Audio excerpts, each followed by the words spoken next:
November 16 national media day. మీ అందరికీ కూడా వందనాలు, శుభాకాంక్షలు. ఎందుకంటే మేము చేసే ప్రతి కార్యక్రమము మీ నుంచినే ప్రజలకు పోతుంది, మీ నుంచినే ప్రభుత్వానికి కూడా పోతుంది. మీ వద్ద నుండే మా తప్పులు ఒప్పులు అన్నీ కూడా తెలుసుకునే అవకాశము మీ దగ్గర నుంచి మేము నేర్చుకుంటామని ఈ సందర్భంగా మీకు తెలియజేస్తున్నాం.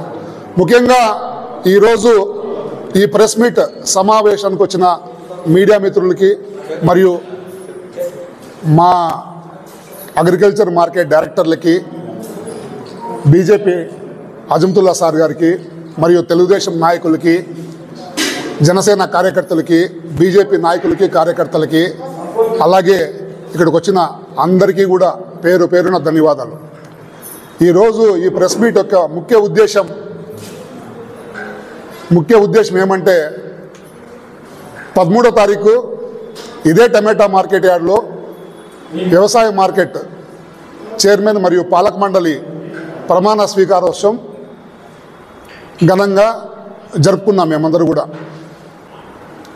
మా అందరి రిక్వెస్ట్ కోసము 3 మంత్రులు మరియు మదనపల్లి ఎమ్మెల్యే గారు అందరూ కూడా ముఖ్య అతిథులుగా ఇక్కడ పాల్గొన్నారు.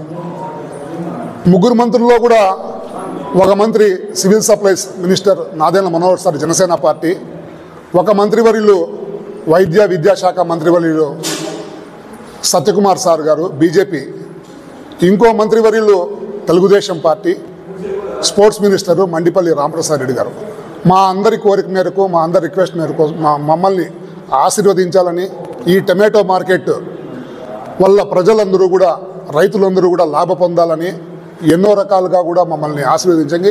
నలుమూలల నుంచి వచ్చేసిన జన సైనికులకి, తెలుగుదేశం కార్యకర్తలకి, నాయకులకి, రైతులకి, వీర మహిళలకి అందరికీ కూడా నమస్కారాలు. ఇంకో విషయం ఏమంటే ఇది 13వ తారీఖు బేస్తవారము ఈ ప్రమాణ స్వీకారం జరిగింది. మీ అందరికీ తెలిసిందే, మదనపల్లి ప్రజలకు అందరికీ కూడా తెలిసిందే. దాదాపు 218 మార్కెట్లు ఉన్నాయి ఆంధ్రప్రదేశ్లో. అన్ని వ్యవసాయ మార్కెట్లో కూడా ఈ విధంగా, ఇంత ఘనంగా, ఇంత దృఢంగా, ఇంత బలంగా ఎక్కడ ప్రమాణ స్వీకారం జరిగిన సందర్భాలు అయితే నాకు ఇంకా అనిపించలేదు. బట్ మేము బాగా చేసినాము. ఎందుకంటే రైతుల కోసం చేయాలనే ఉద్దేశంతో, అందరినీ పిలుచుకుంటే అందరికీ అన్నీ తెలుస్తుందనే ఉద్దేశంతో ఇంత ఘనంగా చేయడం జరిగింది. కానీ ఇంత పెద్ద ఎత్తున చేస్తే కూడా, ఇంత పెద్ద ఎత్తున జరిగితే కూడా నిన్న మదనపల్లి వైఎస్ఆర్సీపీ అభ్యర్థి, సో ఆయన అభ్యర్థి అని ఇన్ఛార్జ్, లేదంటే ఇక్కడున్న మదనపల్లి అధ్యక్షులు, వైసీపీ పార్టీ అధ్యక్షులు, ఆయన వచ్చి ప్రెస్ మీట్ పెట్టినాడు. ఇక్కడ కోటి సంతకాలని కురవంకలో పెట్టినాడు. పెడుతూ తప్పులు పట్టడం జరిగింది. ఎంత తప్పులు పట్టిన ఆయన యాక్చువల్గా చెప్పాలంటే పంచాయతీరాజ్ డిపార్ట్మెంట్లో వాలంటీర్ రిటైర్మెంట్ తీసుకున్న మంచి ఇంజనీర్ ఆయన, నిసార్ అహ్మద్. ఆయన అసలు ఈ సందర్భం ఎందుకు ఎంచుకున్నాడో, ఎందుకు తప్పులు పట్టినాడో నాకు అర్థం కావడం లేదు.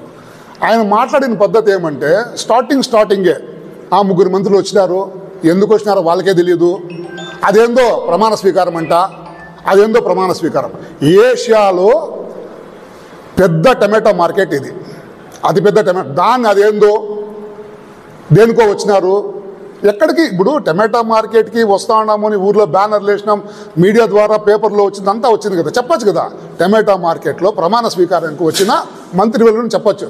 అదేందో మార్కెట్, ఏం మార్కెట్ ఇది? Tomato market. ఇది రైతులది కాదా? రైతులంటే ప్రజలది కాదా? మదనపల్లిలో ఉండే ప్రతి ఒక్కరు రైతు బిడ్డే.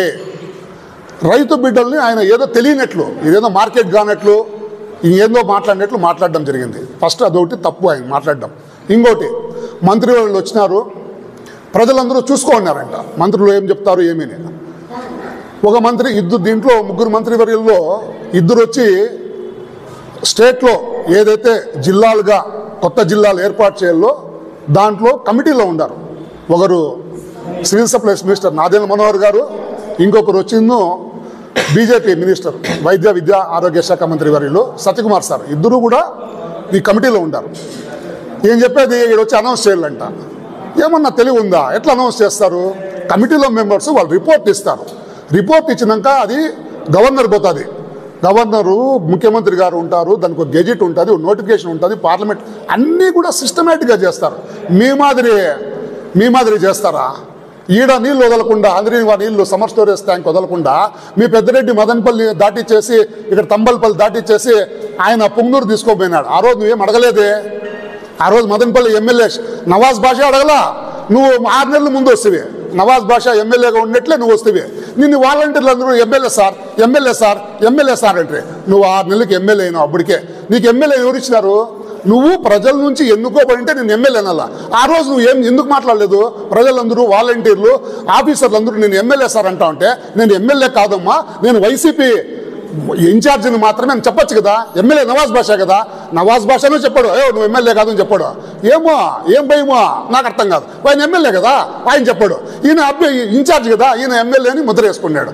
6 నెలల ముందే, ఎలక్షన్స్ ముందే ముద్ర వేసుకొని ఎమ్మెల్యే అని చెప్పి వాలంటీర్ల దగ్గర అందరూ మా ఎమ్మెల్యే సార్ వచ్చినాడు. అప్పుడే నువ్వు పొగిడించుకున్నావు. నువ్వుగా ఎడ్యుకేటెడ్ అంటే ఏం తెలుసా? నీకు పదవి వస్తే ఆ పదవి పేరు చెప్తే నువ్వు ఎంజాయ్ చేయాల. పదవి రాలా, ఏమీ రాలా, నువ్వు ఎన్నుకోబల్లా, ఓడిపోయినాడు నువ్వు ఆ రోజే ఎంజాయ్ చేసుకున్నావు. అది నీ తప్పు, మూర్ఖత్వము. మళ్ళీ ఇంకో విషయము, జిల్లా అనేది 100% అవుతా ఉంది మదనపల్లి జిల్లా. అప్పుడు మీరు ఎవరెవరు ఏడాది ముక్కులు నానబెట్టుకొని నాక్కుంటారో లేదంటే ఇంకేమన్నా చేసి ఇది చేసారు తెలియదు. మదనపల్లి ప్రజలకు క్షమాపణ చెప్పే రోజులు దగ్గరలో ఉన్నాయి. అవును, మదనపల్లి కాకుండా జిల్లా చేయకుండా ఉన్నప్పుడు నువ్వే ఉంటావు కదా. నువ్వు అప్పుడు ఏం చేసినావు? 6 నెలల ముందు వస్తే 24 ఎలక్షన్ ముందు 6 నెలల ముందు వస్తే నిసార్ అహ్మద్ గారు మీరు వచ్చినారు. మీరేమన్నా మదనపల్లి జిల్లాకు ఒక స్టేట్మెంట్ ఇచ్చినారా? ఓ పత్రికలో ఏమైనా చెప్పినారా? లేదంటే మీ ఇంటి పక్కన చెప్పినారా? అయ్యో మదనపల్లి జిల్లా అంటే బాగుంటుంది అని కూడా మీరు చెప్పలేకపోయినారు. మీ ధైర్యం అది, ఇది. మళ్ళీ అదే పెద్దరెడ్డి, మిథున్ రెడ్డి, ఇప్పుడు వాళ్ళని ఏమడుగుతావు నువ్వు? ఎందుకు మదనపల్లి జిల్లా చేయలేదని నవాజ్ బాషా కూడా అడగలా. ఎందుకు అడగలేదు వాళ్ళకి అర్థం కాల. మళ్ళీ ధైర్యవంతులు అంటారు. ఏం ధైర్యవంతులు? మీ పెద్దల్ని మీరు ఎదిరించలేదు. మీరు మీ నిస్సహాయాలని, ఒక చిన్న అమాయకుల్ని అట్లా వాళ్ళైతే ఏమైనా మాట్లాడతారు. పోయి అడిగింది అది ఆ రోజు పెద్దరెడ్డి, మిథున్ రెడ్డి, ఏమయ్యా నువ్వు మదనపల్లి జిల్లా ఎందుకు చేయలేదు? అబ్బులు లేదా మీకు అడిగేదానికి? ఇప్పుడు మేము తెస్తా ఉంటే వచ్చి అనౌన్స్ చేయాలంట. చేస్తాం, వెయిట్ చెయ్యి. అనౌన్స్ చేస్తే ఏం చేస్తావు? అప్పుడు నువ్వేం చేస్తావు? చెప్పండి ఏం చేస్తారు. ఇంకా సమావేశం పెట్టి చెప్పండి మీరు మళ్ళీ ఏం చేస్తారు. మళ్ళా సివిల్ సప్లైస్ గురించి మాట్లాడినాడు. రేషన్ బియ్యం గురించి. రేషన్ బియ్యం అంట వాలంటీర్లు ఉన్నప్పుడు ఇంటింటికి చేర్చేవాళ్ళంట. ఆ వెహికల్స్ ఉన్నప్పుడు ప్రతి ఇంటికి చేర్చేవాళ్ళంట. నిజంగా మనం మాట్లాడుకుందాం. యాడన్నా ఆ ఏఎండి వెహికల్ ఎత్తుకొని ఇంటింటికి చేర్చినారా? ఒక స్ట్రీట్లో పెట్టేవాళ్ళు, ఒక టైంలో అది ఎండ కావచ్చు, వాన కావచ్చు, వర్షం కావచ్చు, ఆ చెట్టు కింద బినో లేదంటే ఎండలోనో రోడ్లోనే పెడితే ఆ టైంలోనే వచ్చి ప్రజలు రేషన్ తీసుకునేవాళ్ళు. ఆ టైం మిస్ అయితే ఆ బండి ఎత్తుకొని వెళ్ళిపోయేది. ఇంకో విషయం తెలుసా? జిమ్మిక్ దాంట్లో అప్పట్లో తంబు పవర్ వాళ్ళకే ఉన్నింది, ఏఎండి ఆపరేటర్లకే ఉన్నింది, ఆ మిషన్ ఆపరేటర్లకే. అంటే రాలేదంటే వాళ్ళే తంబు వేసుకొని ఎత్తురా మూట వేసుకోరా డిక్కీలో అని ఏడుకో వెళ్ళిపోయేది. 1000 కోట్లు దాంట్లో సంపాదించడం జరిగింది. తెలియదా మీకందరికీ? తంబు ఇంప్రెషన్ ఎప్పుడైతే వాళ్ళకే ఉంటుందో, అంటే నువ్వు రాకపోయినా నీ తంబు నేనే వేసుకుంటే నాకే ఇది అయిపోతుంది. అన్ని రకాలుగా మోసం చేయడం జరిగింది ప్రజల్ని. అవన్నీ కూడా గమనించి ఈ ప్రభుత్వం మంచి ప్రభుత్వం, మంచి చేసే ప్రభుత్వం, మా ముఖ్యమంత్రి చంద్రబాబు నాయుడు గారు, మా ఉప ముఖ్యమంత్రి పవన్ కళ్యాణ్ గారు, వీళ్ళందరూ కూడా యోచన చేసి ఏదైతే బాగుంటుందని ప్రజలకి అని చెప్పి మళ్ళీ పాత విధానాన్ని తెచ్చినారు. పాత విధానం అంటే ఏమి? ఒక స్టోర్ ఉంటుంది, దాంట్లో 400 కార్డులు 500 కార్డులు ఉంటాయి. ఆ 400 కార్డులు 500 కార్డులు ప్రజలు 1వ తారీఖు నుంచి 15వ తారీఖు వరకు వాళ్ళు రేషన్ తీసుకుంటారు. టైం కూడా దాదాపు 10 అవర్స్ ఇమ్మని చెప్పినారు. ఏది రేషన్ అంటే ఎవరికి ఏట పనికి పోయినా, కూలికి పోయినా, యాటికి పోయినా కూడా వచ్చి ఆ టైంకి రేషన్ తీసుకొని ఇంటికి హ్యాపీగా పోతారు. వాళ్ళ ఇష్టం. నువ్వు బండి పెట్టినప్పుడే తీసుకోవాలని రూల్ ఏం లేదు ఇక్కడ. ఇంకోటి 60 ఏళ్ళు పైబడిన వాళ్ళకి ఇంటికి ఎత్తుకొని పోయి ఇస్తాం రేషన్ డీలర్లు. ఈరోజు మీరందరూ గమనించండి, 60 ఏళ్ళు పైబడిన 65 సంవత్సరాలు దాటిన వాళ్ళకందరికీ కూడా ఇంటికి చేరుస్తాం రేషన్. అది కదా కావాల్సింది. ముసలి ముతక వికలాంగులకి ఇంటికి భీమ్ చేరవేసే బాధ్యత ఈ ప్రభుత్వం తీసుకునింది. ఇంకో ముఖ్యమైన విషయం, నిన్ననే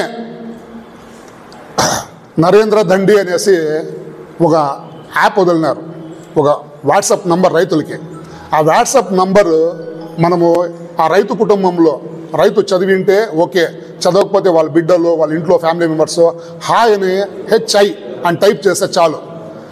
బియ్యము వాళ్ళ దగ్గర ఉన్న రాగులు, ధాన్యం ఏదైనా కావచ్చు, ఎనీ ధాన్యం కొనేదానికి ప్రభుత్వము 48 అవర్స్ లోపల చర్యలు తీసుకుంటుంది. అంటే ప్రభుత్వమే రైతుల దగ్గర డైరెక్ట్గా వచ్చి రైతు వాట్సాప్లో హాయ్ అని పెడితే చాలు, ఆ నంబర్కి హాయ్ అని పెడితే చాలు, రైతు దగ్గరికి వచ్చి ఆ ధాన్యాన్ని తీసుకుంటుంది అది వాళ్ళ అకౌంట్కి. సో దీంట్లో మధ్యవర్తులు లేదు, రైస్ మిల్లర్ లేరు, రైతు ప్రభుత్వం. అంటే ఎవరికి లాభము? రైతుకి లాభము, ప్రభుత్వానికి లాభం. అవునా కదా? ప్రభుత్వానికి మంచి ధాన్యం సేకరిస్తే అదే ధాన్యాన్ని రేషన్ ద్వారా అందరికీ ఇస్తారు ప్రజలకి. అప్పుడు ప్రజలు కూడా మంచి ఫుడ్ తినగలుగుతారు కదా.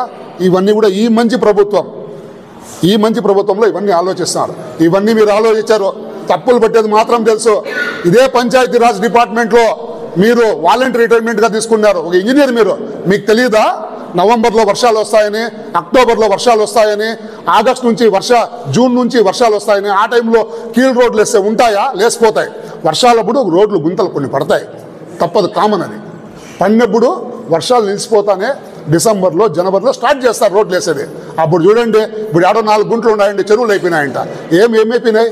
ఎందుకైపోయి? వర్షాలు ఉన్నప్పుడు కొన్ని పడతాయి, తప్పదు. అది మీకు ఉండే డిపార్ట్మెంట్ అదే కదా, పంచాయతీరాజ్ డిపార్ట్మెంటే కదా మీది. మీరు ఇంజనీర్ కదా, ఇంజనీర్గా మీకు తెలియదా బిల్లులు చేసినప్పుడు ఏం జరిగింది, బిల్లులు చేసేదానికి మీరు ఏం చేసినారు అన్నీ మాకు తెలుసు. మీరు మర్చిపోవచ్చేమో, మేము కూడా రోడ్లు వేసిన వాళ్ళమే. అన్ని పీరియడ్లోన రోడ్లు వేసినాము, కాలువలు చేసినాము, చెక్ డ్యాములు చేసినాము, అన్ని పనులు చేసినాం. తెలుసు మీరు ఏం చేసినారు, ఎంత చేసినారు. మీ వెనకాల అందరూ చెప్పుకుంటారు చాలామంది కూడా. పెద్ద నీతి నిజాయితీ అని చెప్పుకోవద్దండి దయచేసి, నిజం మాట్లాడండి.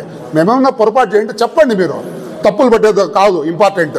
మీరేమన్నా రైతులకు కానీ ప్రజలకు కానీ లేదంటే మాకేమైనా చెప్పాలంటే క్లియర్గా వన్స్ అవే స్ట్రైట్ అవే చెప్పండి. జనాలు లేరంట. ఏమన్నా మీరు అందరూ వచ్చినారు మా ప్రమాణ స్వీకారానికి, ఇక్కడున్న డైరెక్టర్లు అందరూ మేము ఉండాం. మీరు చెప్పండి, జనాలు లేరా? జనాలు లేకనే 5,000 మందికి మేము భోజనాలు అరేంజ్ చేసినామా? దాదాపు 150 ఇది వాటర్, దాన్ని ఏమంటారు, 150 పైన ట్రేట్లు, ఇది వాటర్ క్యాన్స్ అన్నీ అరేంజ్ చేసినాం.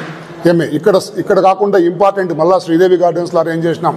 అక్కడ మళ్ళీ నాదేంద్ర మనోహర్ సారు కార్యకర్తలకందరికీ సమావేశం ఏర్పాటు చేసినారు 3 కాన్స్టిట్యూషన్స్కి. ఇట్లా అన్ని రకాలుగా సక్సెస్ అయింది మీట్. స్టేట్లోనే నంబర్ 1గా చేసినాం ఈ మీటింగ్, ఇది ప్రమాణ స్వీకారం.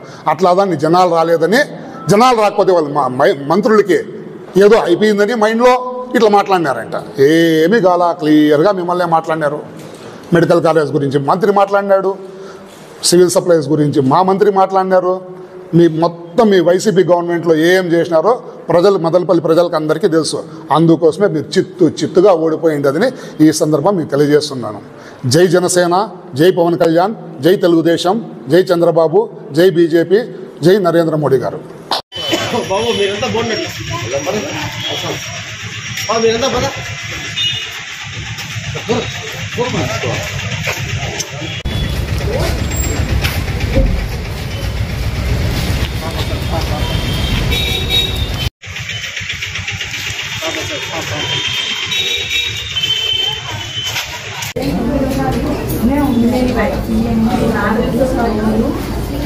मैं